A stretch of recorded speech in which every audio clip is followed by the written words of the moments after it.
أعتقد من المقادير واضحة شنو وصفة اليوم. بسوي معاكم ريزوتو ورق عنب. حق اللي ما لهم خلق يلفون ورق عنب ويبون ورق عنب بطريقة سهلة سووها الطريقة لذيذة جدا، أنا وايد أحبها. نحتاج ورق عنب غاسلينه وفارمينه بهذا الشكل. نحتاج عيش مصري ومقادير حشوة الورق عنب: بصل، طماط، بقدونس، شبنت، نعناع، ثوم، عصير ليمون، زيت زيتون، دبس الرمان، نعناع مجفف، وفلفل حار إذا تحبون ريزوتو سبايسي. أوكي، يعني نفس مقادير حشوة الورق عنب بس بنطبخها على طريقة ريزوتو. يلا بسم الله نبدي. أول شيء بحط كمية راهية من زيت الزيتون. أحب طعم زيت الزيتون واضح بالريزوتو. بحط الحين كمية وبرد أزيد كمية ثانية عقب إن شاء الله لما يستوي الريزوتو على آخر شيء. أوكي، وأحط البصل أول شيء، بصل مفروم،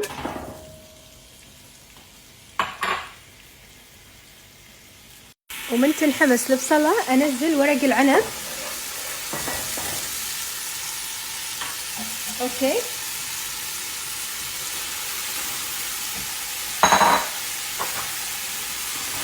أنا مستخدمة هي تقريبا مو علبة كاملة، أقل شوية. أوكي، نحمس بس ما نبي نغير لون ورق العنب، بس نحمسه كذي خفيف، بعدين نضيف بقية المكونات. شوفوا شكل ورق العنب، ما أبي لونه يصير أسود، ما أبي يحترق، فقط كذي ياخذ حمسة بالزيت، بعدين نضيف بقية المكونات.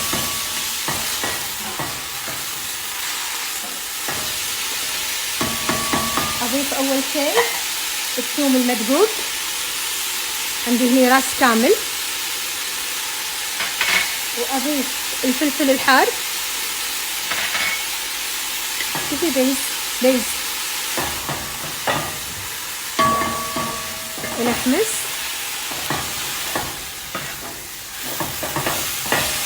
يعني الريحة صراحة ريحة محاشي، ريحة المطبخ ريحة محاشي. المهم نقلب. شوفوا حريصة انه ما اطول على النار وما اخرب شكل الورق عنب، ما بيصير اسود. اوكي، نحمس الحين عندي عدل. اضيف دبس الرمان.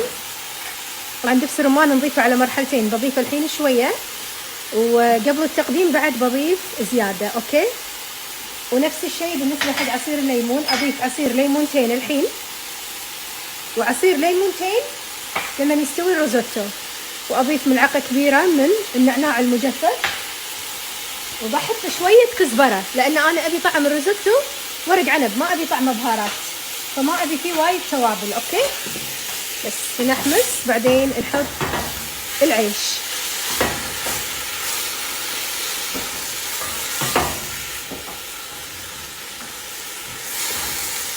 الحين العيش المصري المغسول فقط، ما نقعته. اوكي، فقط مغسول. وبسم الله الرحمن الرحيم نقلب.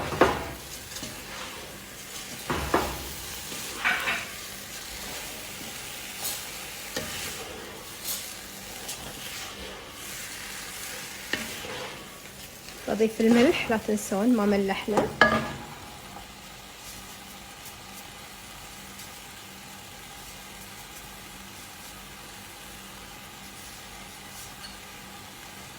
اوكي، ونصب الماء الحار. بس اول شيء ابي العيش يتغلف شويه بزيت الزيتون، بعدين اصب عليه الماء الحار. يعني ما ادري ليش الفيديو اللي قبل شوي نزل بدون صوت. المهم اقول لكم ضفت العيش المصري مغسول فقط مو منقوع، وملحت، لا تنسون تضيفون الملح، وبس اقلبه لين العيش يتغلف بزيت الزيتون. بعدين نصب الماء الحار، والماء نبيه زايد لان احنا نبي ناكله ريزوتو بنات، يعني لازم يكون كذي ما يكون صاك، عرفتوا؟ فنحتاج ماي زيادة. هذا مو كافي، بزيد بعد شوية.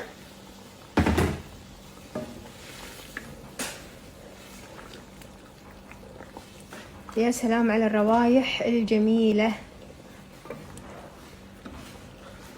انتم تدرون انا ايش كثر احب الاكل سبايسي، فبزيد بعد شوية فلفل حار.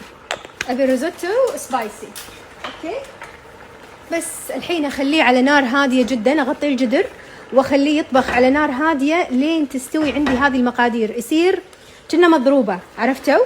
يصير روزوتو. بس بزيد الماي، ها الماي هذا مو كافي.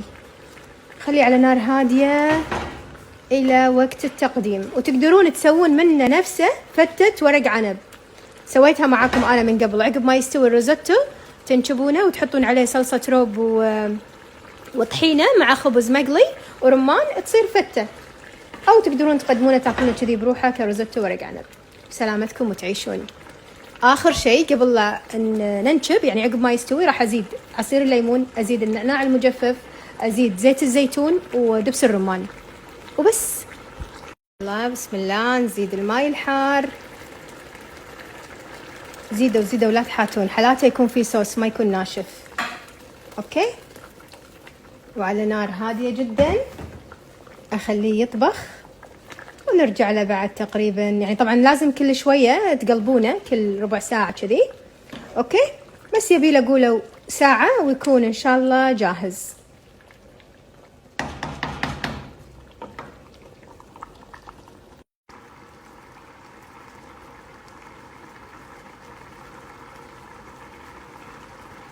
وبعد مرور ساعة طفينا الشولة. الحين أراويكم شكل الروزوتو. شوفوا، تبون في سائل أكثر تقدرون تزيدون ماي، أنا أشوفه كذي مناسب. بس بضيف له عصير ليمون، زيت زيتون، دبس الرمان، وشنو قلت بعد بضيف؟ نعناع مجفف. بنات أعتقد توني قاعدة أشوف السنابات، أعتقد أكو فيديو منازل اللي هو لما ضفت البقدونس والشبنت والكزبرة سقط سهوا. فالمهم بحاول أنا أضبطه وأنزله بالانستغرام كامل، ولكن إذا ما نزل أنا ترى ضفت شدة بقدونس ونص الكمية نعناع ونص الكمية شبنت، يعني شدة كاملة بقدونس، نصها تحطون نعناع وشبنت. وشنو بعد ضفت ما بين، وطماط ما أدري بين بعد بالتصوير ولا لا. يعني كل المقادير اللي صورتها أول شيء ضفتها بالحمسة. أوكي الحين بضيف زيت الزيتون والليمون ودبس الرمان. هذا نخليه حق آخر شيء. أوكي يعطينا حموضة لذيذة حق الروزوتو. عصير ليمونتين، زيت زيتون، أنا أحب طعم زيت الزيتون واضح صراحة بالروزوتو، حطوا حسب رغبتكم. دبس الرمان، ونخلط ونقدم مباشرة.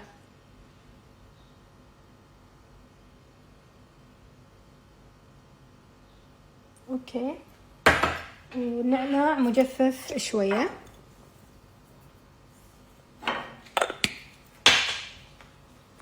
بسم الله.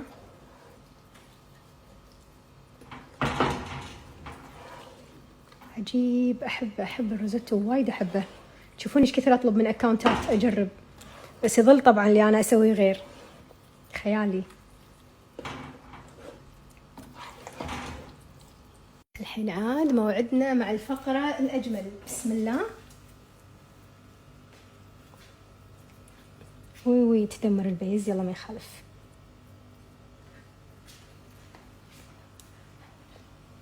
يلا أهم شيء العملية تهبس، يعني مو مبين صوتها. أوكي حبيتك وانت تساعديني، عطيني.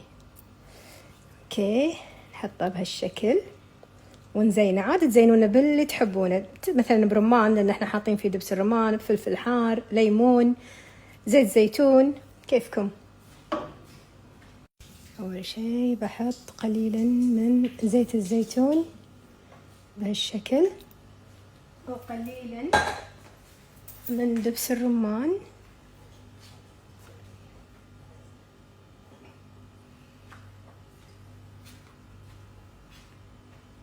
وبزين بشرايح الليمون والنعناع. هاتني يا سلام عليك، نزين بالنعناع الفريش وشرايح الليمون. نبدي نزين بشرايح الليمون.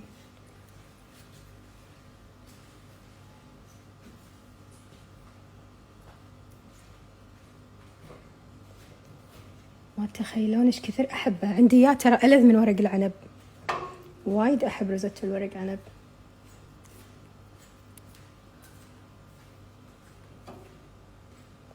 احط بعد ولا كافي؟ يبيله رمان. طلبت رمان للحين ما وصل، طلبت من محل العصير بس الظاهر عليهم ضغط فطول، كنت بزينه برمان بعد يكسر لونه يصير وايد احلى. وبس والله، وسلامتكم وتعيشون وصفة لذيذة خطيرة تينن. اللي يحبون ورق العنب وايد راح تحبونها، جربوها. دائما نطلبها. أنا سويتها معاكم قبل فترة طويلة يمكن بالانستغرام، فقلت اليوم نعيدها، مشتهينها، فقلت أسويها مرة ثانية معاكم.